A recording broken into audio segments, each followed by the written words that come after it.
ఇది run TV Telugu. నేనే మీ షల్లిప్రియ. నేటి ప్రత్యేక న్యూస్లో రాష్ట్ర, జాతీయ, అంతర్జాతీయ పరిణామాలు, ఆర్థిక, రాజకీయ అంశాలు, క్రీడల వరకు మీ ముందుకైతే తీసుకొస్తున్నాం. ముందుగా నేటి ముఖ్యాంశాలు.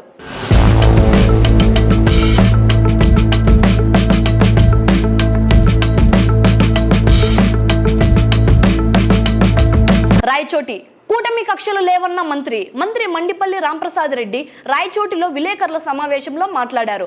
వైకాపా ప్రభుత్వం అకారణంగా తెదేపా శ్రేణులను ఇబ్బందులు పెట్టిందని విమర్శించారు. రెడ్ బుక్ అనేది కక్ష కోసం కాదు, చట్టం అతిక్రమించిన వారికి మాత్రమేనని స్పష్టం చేశారు. రాజంపేట ఆర్టీసీ పెట్రోల్ బంక్ అక్రమాలపై విచారణ కమిటీ ఏర్పాటు చేసినట్లు తెలిపారు. వైకాపా నేతల డిజిటల్ బుక్ హడావిడిపై ఎద్దేవా చేశారు. ఢిల్లీ చంద్రబాబు కేంద్ర ఆర్థిక మంత్రికి విజ్ఞప్తి. పూర్వోదయ పథకం కింద ఏపీకి నిధులు మంజూరు చేయాలని సీఎం చంద్రబాబు నాయుడు విజ్ఞప్తి చేశారు. నిర్మలా సీతారామన్ను కలిసి వినతి పత్రం సమర్పించారు. రాయలసీమలో హార్టికల్చర్, ఉత్తరాంధ్రలో కాఫీ, జీడి, కోస్తాలో ఆక్వాకల్చర్ ప్రోత్సాహకం కోసం ప్రణాళికలు వివరించారు. వెనుకబడిన ప్రాంతాల అభివృద్ధికి పూర్వోదయ నిధులు దోహదమని చెప్పారు. కేంద్రం నిధులు ఇస్తే వెంటనే అమలు చేస్తామని హామీ ఇచ్చారట. అమరావతి కొత్త హైస్పీడ్ కారిడార్. కోల్కతా చెన్నై జాతీయ రహదారికి సమాంతరంగా కొత్త హైవే నిర్మాణానికి కేంద్రం గ్రీన్ సిగ్నల్ ఇచ్చింది. ఖరగ్పూర్ నుంచి ఏపీ మీదుగా చెన్నై వరకు గ్రీన్ ఫీల్డ్ కారిడార్ వస్తుంది. ఈ మార్గం విశాఖ సమీపంగా వెళ్లి విజయవాడ నుంచి అమరావతి ఔటర్ రింగ్ తో కలుస్తుంది. ప్రకాశం, నెల్లూరు మధ్య ప్రస్తుత హైవేతో కలిపే ఆలోచనలో కేంద్రం అయితే ఉంది. సరుకు రవాణాకు ఇది పెద్ద ఊపిరిగా మారనుంది. హైదరాబాద్ పశువులకు స్వదేశీ టీకా విడుదల. బోవిన్ రైనోట్రాకైటిస్ వ్యాధి నివారణకు ఐఐఏఎల్ స్వదేశీ టీకా విడుదల చేసింది. గుజరాత్ లోని ఆనంద్ లో జాతీయ వేదికపై దీన్ని అయితే ఆవిష్కరించారు. 32% పాడి పశువులకు వ్యాపించే ఈ వైరస్ పశుపోషకులకు భారీ నష్టమని పేర్కొన్నారు. దేశానికి ఏటా 18,000 కోట్ల నష్టం కలుగుతోందని అధికారులు అయితే వెల్లడించారు. త్వరలో మార్కెట్లో అందుబాటులోకి రానున్నట్లు ఐఐఏఎల్ ఎండి తెలిపారు. జబల్పూర్ దుర్గాదేవికి 10 కోట్ల ఆభరణాలు. మధ్యప్రదేశ్ జబల్పూర్ లో దుర్గాదేవి ప్రతిష్టను 10 కోట్ల బంగారు ఆభరణాలతో అలంకరించారు. 350 కిలోల వెండి రథంలో విగ్రహాన్ని ఊరేగించనున్నారు. 1867 నుంచి నవరాత్రి వేడుకలో భాగంగా ఈ సాంప్రదాయం అనేది కొనసాగుతోంది. బుందేలీ శైలిలో అమ్మవారి విగ్రహం, ఆభరణాలు రూపొందించారు. భద్రత కోసం ప్రభుత్వం గన్మ్యాన్ కూడా నియమించింది. తిరువన్నామలై కానిస్టేబుల్ల అరాచకం. ఆంధ్రప్రదేశ్ యువతిని అత్యాచారం చేసిన 2 కానిస్టేబుళ్లను పోలీసులు అరెస్ట్ చేశారు.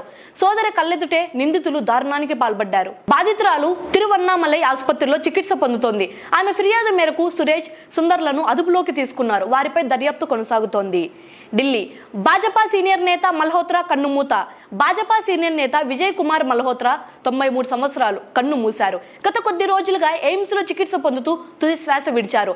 5 సార్లు ఎంపీ, 2 సార్లు ఎమ్మెల్యేగా పనిచేశారు. 1990లో మన్మోహన్ సింగ్ ను ఓడించిన ఘనత ఆయనదే. ప్రముఖ నాయకులు ఆయనకు నివాళులు అర్పించారు. చెన్నై విజయ్ వీడియో సందేశం. కరూర్ తొక్కిసలాట అనంతరం విజయ్ తొలిసారి స్పందించారు.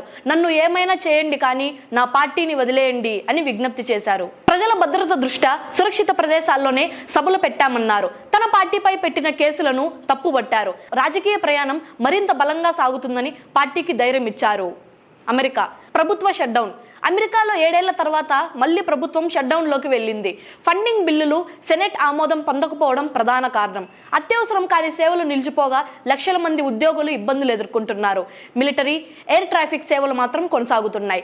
షట్డౌన్ మిగిసాకే వేతనాలు చెల్లిస్తామని అధికారులు తెలిపారు. ట్రంప్ సుంకాలు భారత్కు లాభమే. ట్రంప్ కొత్తగా విధించిన సుంకాలు భారత్కు లాభమని జీటీఆర్ఐ విశ్లేషించింది. కలపపై 10%, ఫర్నిచర్పై 25% టారిఫ్లు అమలు కానున్నాయి. ఇప్పటికే ఉన్న 50% టారిఫ్ నుండి తగ్గించారని పేర్కొన్నారు. భారత్ ఎగుమతులకు ఇది ఊరటనిచ్చే అంశమని విశ్లేషకులు తెలిపారు. అక్టోబర్ 14 నుంచి కొత్త సుంకాలు అమల్లోకి వస్తాయి. స్టాక్ మార్కెట్లో ఐపీఓల సందడి. అక్టోబర్లోనే $5 బిలియన్ సమీకరించనున్నాయి కంపెనీలు. టాటా క్యాపిటల్, ఎలి ఎలక్ట్రానిక్స్ పెద్ద ఐపీఓలు లైన్లో ఉన్నాయి. విదేశీ అమ్మకాల ఒత్తిడి ఉన్నా దేశీయ మ్యూచువల్ ఫండ్స్ పెట్టుబడులు పెరుగుతున్నాయి. మదుపర్లలో విశ్వాసం పెంచుతున్న ఈ భారీ ఐపీఓలు స్టాక్ మార్కెట్ ఉత్సాహంగా కొనసాగుతోంది. తెలుగు టైటాన్స్ గెలుపు. ప్రో కబడ్డీ లీగ్లో తెలుగు టైటాన్స్ పట్నా పైరేట్స్ విజయం సాధించింది. 37 నుండి 28తో అద్భుత గెలుపు అందుకుంది. విజయ్ మాలిక్ 13, భరత్ 8 సత్తా చాటారు. ఇది టైటాన్స్ వరుసగా 3వ విజయం. పాయింట్ల పట్టికలో 3వ స్థానానికి చేరుకుంది. ఇవే నేటి ప్రధాన అంశాలు. నేనే మీ శాలిని ప్రియ. రాష్ట్రం నుండి అంతర్జాతీయ వరకు అన్ని అంశాలను అయితే మీకు అందించాం. ఇలాంటి తాజా వార్తల కోసం చూస్తూనే ఉండండి రన్ టీవీ తెలుగును. మళ్ళీ నెక్స్ట్ వీడియోలో కలుద్దాం. అప్పటి వరకు నమస్కారం.